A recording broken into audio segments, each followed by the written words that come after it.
you guys, welcome back to the channel. I wanted to take a minute and do just this quick video showing you guys how to install the Premier One electric netting that we purchased. We purchased this when we first moved onto this homestead to be able to utilize it with our chickens, and it has worked absolutely fantastic. This post here is called a support post, and basically anywhere where there's kind of a dip in the ground, you can use that to kind of help keep some of the netting up straight, because sometimes it will kind of create a little bit of a bend, and so you can use these as extra additional support to your fencing. And you can see here that he's carrying a sledgehammer, and that is because our ground here in the Triad area of North Carolina is absolutely hard and rocky. We have very clay soil, and so it does get hard in some areas, especially as we are getting this pasture cultivated. And so as the grass grows in, it definitely gets a little bit easier. But in the meantime, we do have to use that sledgehammer. This is a 2-prong fencing, and so each one of those posts has 2 needle-like prongs that go down into the soil. It is a lot easier with their 164-foot fencing. It has 1 prong, and you can get these ones with only 1 prong as well, but I have noticed that the 100-foot fencing that are with 2 prong are definitely a lot heavier than even that 1 strand of 164 feet. It's definitely a lot lighter on that 164 foot. And the reason why that matters is because when you're moving all of this and taking down all those posts and carrying it around from different places that you're moving your chickens to, or whatever animal that you're using this for, it just becomes a lot easier to lug around a little bit of a lighter load. So both still great fencing, but it's a lot easier just with that lighter fencing. So when you're putting these posts into the ground with that 2 prong, you're basically going around and you're just putting each one, and here we are just kind of making sure that it's somewhat straight. And so you're going to use your foot to kind of push that prong into the ground, and then he goes through and just pounds it the rest of the way in. So I would say, because this particular move that we're doing, we're actually blockading half of our pasture to keep our chickens on the other half so that we can sprinkle some seed down to generate new perennial grasses. I would say that for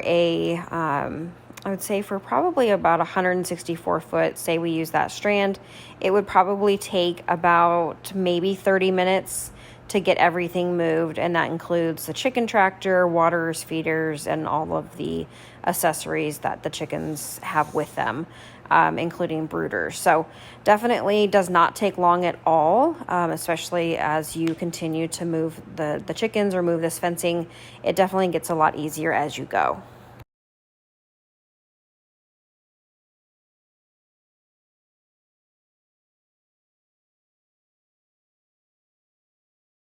And it makes it even easier if you have a second pair of hands to help kind of like hold things in place, or kind of keeping things from getting twisted up in some of that netting. And some of these, the prongs, because they have gone into such hard soil, some of the prongs at the bottom just get way too bent up. And so you can purchase additional posts on the Premier One website, and so we do have to replace some of those posts because they get so bent up every so often. So this is us just removing the posts, and it's fairly simple, fairly easy. Doesn't take hardly any time getting that unhooked off of that.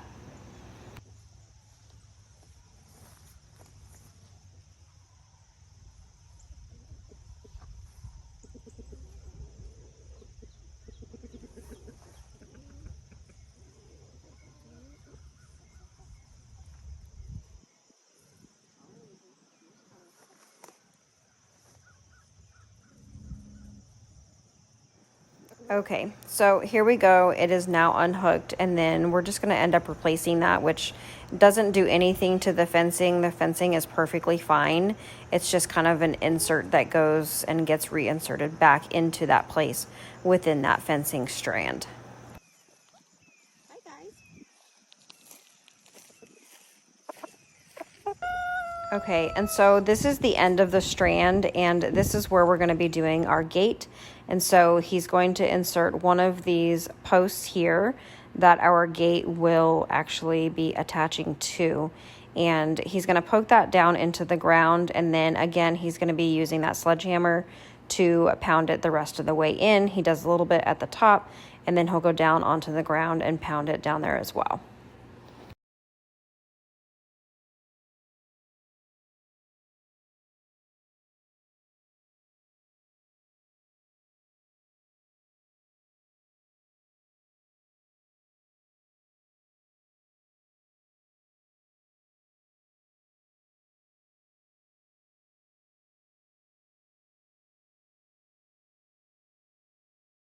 Hey, girl.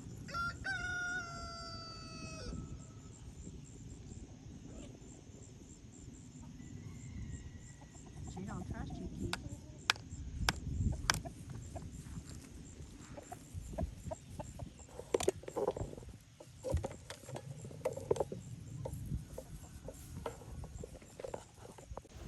Okay, and because we have this stuff by the truckloads, it seems like, we really like to use this hay twine. It comes on all of the bales of hay that we use as we continue to rotate our chickens around. We'll move the chicken tractor and to put some hay down, and so we just reuse all of those hay twines, and that's what we use to connect one strand of fence to the other side when we install those gates. This is our 5th one.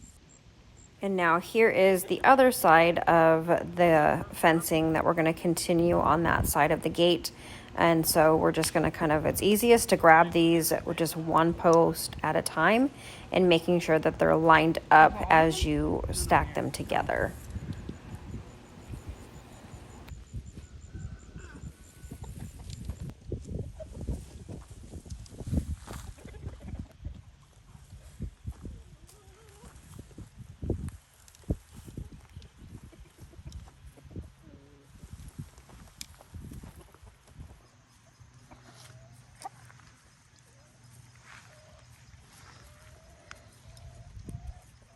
Okay, and so now he went ahead and grabbed the gate, and we're going to affix that to the end of the one strand that we put in. And then here he's just kind of putting the handle in, and then he's going to be pressing that other side down into the ground, and then he'll also use his sledgehammer a little bit on the top and a little bit on the bottom to get that down into the dirt. And we always like to check the gate to make sure that it's not putting too much tension, because there has been times in the beginning where it was kind of a little bit too tight and kind of made some of those posts bow a little bit more than would have been preferred. And so now he's putting the other strand in, the beginning of the second strand, and we're just kind of putting that down into the dirt, again using the sledgehammer to continue putting it down in there. The more pasture that you have and the grasses that you have in there, the better it goes in, and you may not even need those sledgehammers to put yours in. So it just depends on the area that you live in and how dry and clay-like everything gets. So here is the hay twine that we use. We just cut pieces off of it and use that to tie things together. Did you?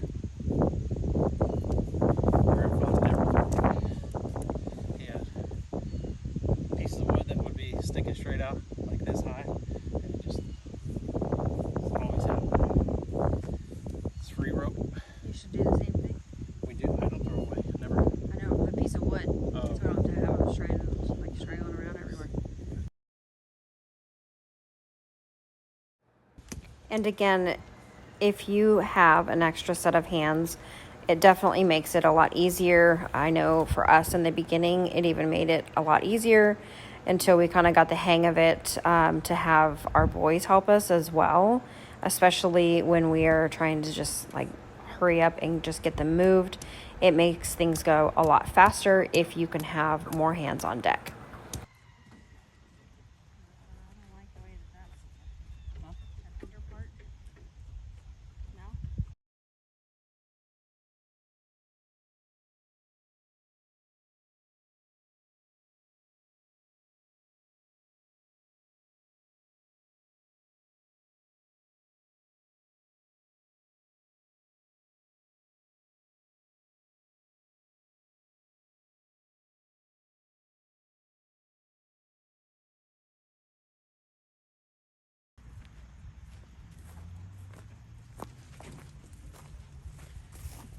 Okay.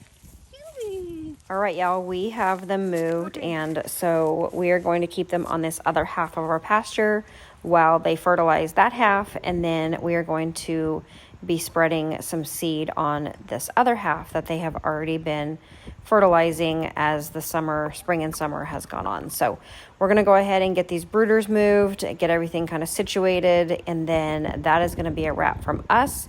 We appreciate each and every one of you guys for being here. Please be sure to hit that like and the subscribe. That helps us as we continue to grow this channel and our community here. So let us know if you have questions. We'd be happy to answer those. Drop them below, and let us know if you like this Premier One fencing or if you currently use it right now, kind of some pros and cons that you've experienced. So let us know in the comments, and we will talk to you guys soon.